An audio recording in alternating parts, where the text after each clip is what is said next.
Cancelled. Schweezy. So it's time for our finale in the Christian alternative series we've been doing. This is our final episode. Now, we've gone over pop punk, gone over rock, gone over pop. This week is a weird one. We are skipping hip hop and rap, folks. I'm telling you this. I know a lot of the band. I know you're like, you doesn't like rap. I'm like, I do enjoy it. I was really into it in the 2010s, and then SoundCloud kind of took over and ruined it. No, I'll say, I'm just gonna be honest. This show is all about being raw. Really, to be honest, even when I was super Christian, I never listened to Christian hip hop or Christian rap. So it'd be like me reading a rapper's name, then reading an artist. I have no clue who it is. Where the other ones, it's like there's some artists I don't know who they are, but a majority of them I do know who they are, and so at least gives me something to say. And some of them, I even know these people. So, now we're moving on to this category. So the category, according to Faith Factory, it is called worship. Which is a very interesting category, at least in my mind, because when CZ and Christian contemporary music or worship music, as stated as a genre, doesn't make a lot of sense, because no other genre that we do that's been made or whatever is described, or like the sound and everything is described directly from lyrical ideas. Emo kind of, but emo is kind of part pop punk, if that makes sense. Part pop, part rock. It's kind of a sub-genre inside an already other genre. If that makes sense. I could go over the history of emo music if you really want me to, but maybe that's another day. One day more, another day, another destiny. This never-ending road to Calgary. These men who shall not know my crime shall surely come a second time. Okay. I feel like I sing Les Mis better than I sing my own music, which is very confusing for a lot of reasons. But anyways, though, so this genre is called worship, and now I'm thinking, like I said, this is a genre based solely on lyrical ideas. And so going into this idea that trying to find the Christian alternative to worship music, there's not, like, because like Christian, as far as I know, Christian is the only genre or Christian is the only religion that has its own genre of music.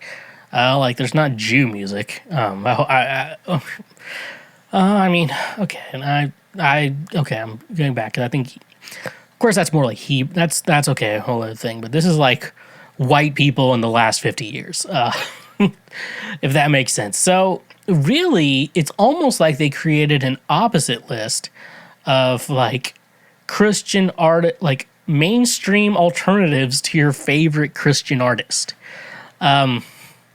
I know it's as weird as it sounds. So I really think maybe that's maybe an idea they had going into making this part of the list. Another idea is maybe singer-songwriters or / etc. artists, solo artists. They, like, artists you're like, they're not really pop. I would consider these more like singer-songwriters. And even then, singer-songwriter, like, there is a specific kind of sound with singer-songwriter. It's like acoustic guitar type thing, but it's a pretty wide genre, because you have like a solo artist, but they're like, well, they could be considered pop, but they're also considered a singer-songwriter too. So maybe we should just call this the Misfits. But because I'm still trying to figure out, I'll probably have it figured out by the time we upload the highlight, but could it be Christian alternatives to worship music, which, like, it's a weird thing. It's probably going to be Christian alternatives to singer-songwriter music, is honestly what we're probably going to go with. But anyways, as Philip DeFranco would say, let's just jump into it. Yeah, let's just hop right in, folks. Annie DeFranco, Christian alternative, is Bethany Dillon. Okay. Anna Naliek, Bethany Dillon as well. So Bethany Dillon apparently sounds like two lady artists I don't know. Aqualung. This is hard to read because this has been poorly graphically designed. I'm going to tell you folks. I feel like I'm okay graphic design. I can do basic things, but this is horribly made. Avalung is, I believe I'm trying to read this. Tree 63. All right. Ben Harper, he's really good. Shane and Shane, who's okay. Ben Rector, who is Christian. I've seen Ben Rector live. He was really good live. Fan base is very Christian college girl, which may have been why I went to his show in college. But I really enjoyed it. I think he's really good. A lot of songs I do like by him. It's very, very white girl. I mean, but I don't think there's not necessarily anything wrong with that. Shane and Matthew West. Now, if it's between Ben Rector, Shane and Matthew West, I will tell you, listen to Ben Rector. He has some good songs. The Civil Wars, which is no longer a band because they had to fuck each other. All Sons and Daughters. Okay, yeah, that's a good comparison. I think this list is going to be a very good comparison list. Coldplay, they're on here for like the third, fourth, fifth time. They're probably in hip-hop too, let's be honest. Desperation Band, Bridge City, Martin Smith, Worship Mob, and The Brilliance. I know The Brilliance is David Gunger's? Is it Michael Gunger, not David Gunger? That's another project of his. I think they only have like one album, if I'm correct here. Try to avoid that shit. I do think Michael Gunger is really good at guitar, but at the same time, which is like unfortunate for when I had to play in churches and the guitar player could not play those parts right. I played them perfectly because I am a genius at learning other people's songs, not at guitar. So yeah, that's Coldplay. I don't know if the Coldplay sounds like The Brilliance, to be honest. Next one, Copeland, which aren't they Christian too? I could have sworn they're a Christian group. They have Christian Stanfill. I don't know if that's a good comparison. Death Cab for Cutie, who's been on this. This is literally the third time they've been on this list. They've been in almost every week on this series. It's hard, like I've been saying, it is very difficult, I would say, to actually say blank band sounds just like Death Cab for Cutie. Death Cab for Cutie is such an original sounding band, and it's more likely that another band sounds like them, but no one really tries to step on that ground, to be honest. And that's Christian Stanfill as well. It's weird. Demi Lovato and Worth Dying For. I don't know what the fuck to think here. Elliot Yamin. I'm very happy they did not say Elliott Smith because we were going to have some fighting words if that's going to go. And that's Chris Tomlin, who I have to imagine. I don't think Chris Tomlin.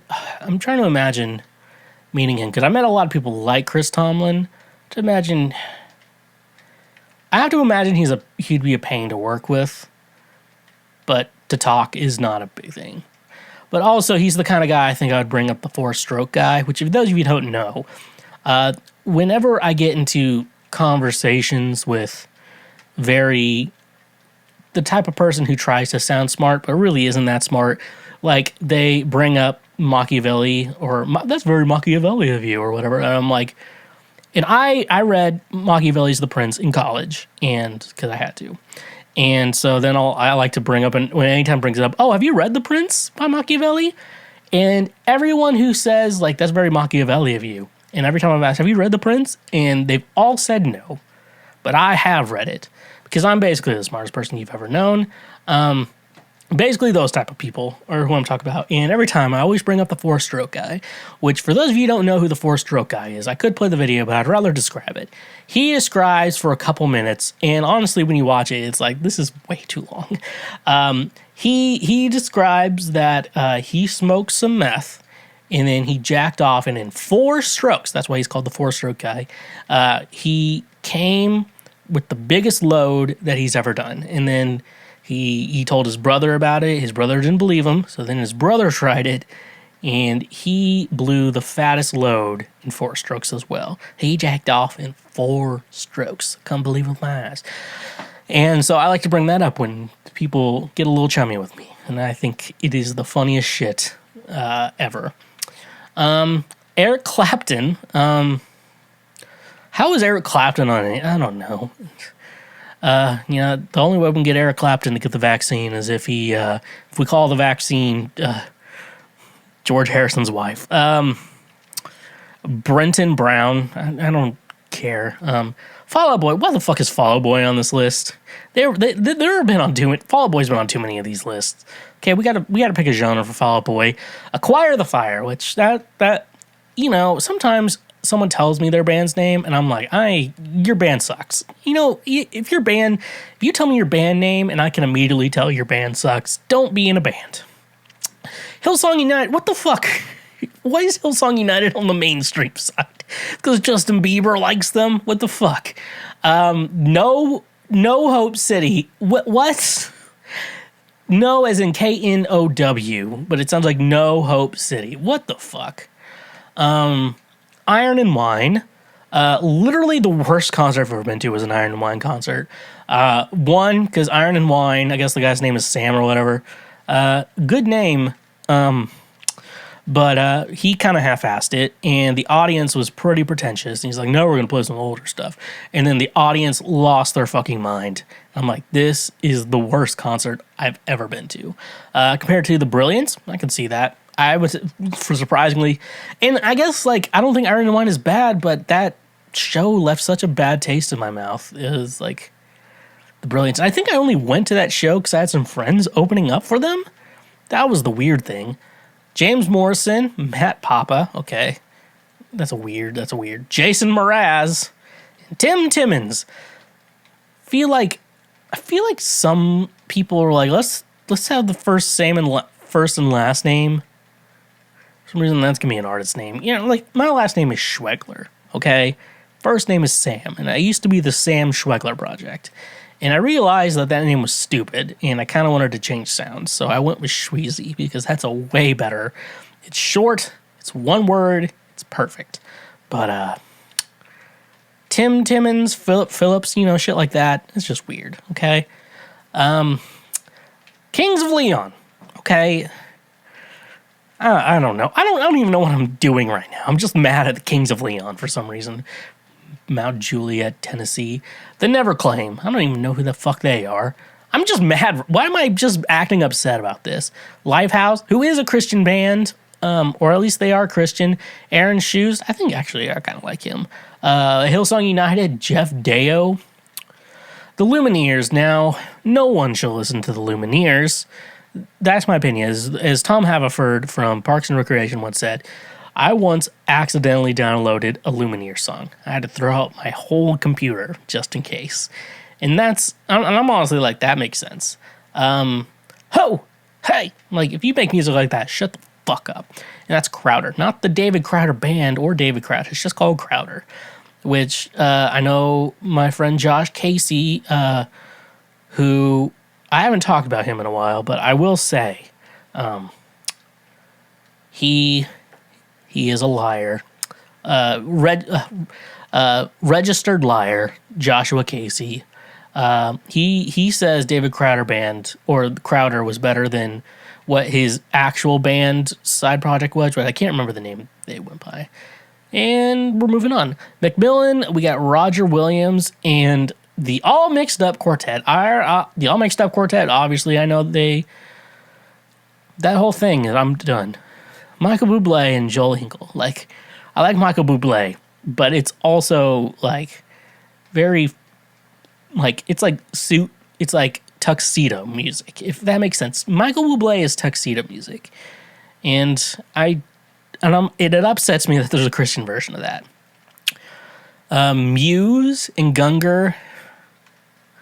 I understand why they picked that, but I don't agree with it. I understand, but I don't agree with it. One Republic, we got Desperation Band, Acquire the Fire, and Worship Mob. Some of these newer ones are new, and they just upset. Worship Mob just makes me mad. All of these are making me upset. One Sonic Society, Jeff Deo. Ryan Adams, Matt Maher. Okay, that's fine. Sean McDonald, Brenton Brown. Shinedown? Why is Shinedown on this list? Why is Shinedown here? Generation Unleashed, Sigur Rós, and Gungar. That is the perfect one for this list. That is the key. That is the perfect one for this list. Sleeping at Last, The Brilliance. Makes sense. Yeah, I get that. Snow Patrol. Who's putting Snow Patrol in anything? Okay, and that's Jason Morant. Okay, we finally got a perfect one. Sufjan Stevens and Gungar. The perfect comparison. Every week we have like one perfect comparison that makes the thumbnail, and that is Sufjan Stevens and Gungar. Switchfoot, which is a Christian band. Why are you putting on the mainstream side? Are they not Christian enough for you? Faith Factory. We got Desperation Band. The Killers and Evolution Worship. Fuck Evolution Worship. The Script. Who needs a Christian version of that? Generation Unleashed. The Tragically Hip. Matt Papa. U2. Here we go. We got a couple. Jason Morant, Christian Stanfill, and Jeremy Hartshorn. Okay, and finally, Vertical Horizon. We got Fee, Planet Shakers, Evolution Worship, Jeremy Harthorn, and the Jordan Howerton bands. So that's the end of this list, folks. I'm going to be honest with you. I'm going to say this is the singer-songwriter list. Majority of the right side is complete garbage. Please listen to secular music, folks. Don't listen to Christian music. It's most people who hit the Christian side hard as we end this series. Most people who hit the Christian side really hard with their music are really doing it just for the money. They're not doing it for anything other than money. Money is the reason they're doing what they're doing, and they're taking advantage of Christians who don't know any better. And I know some people can really relate to their music, but there's only a certain amount of money you should be investing in them, folks. These lists have made me really frustrated, sad. I just think listen to the music you want to listen to, and at the end of the day, I guess John Lennon said it, the love you make should be equal to the love you take, or whatever. I like misquoting that all the time. That's really who I am. This is the type of guy you get. There we go. I forgot I had a soundboard. Hey, you just finished one of the many, many highlights from Cancel Schweezy. We got plenty more on the channel, so make sure you hit that subscribe button, and if you like what you just watched, go ahead and smash that like button as well. Go subscribe for more so we can teach you how to be a better human in our world. So, yeah, stay awesome.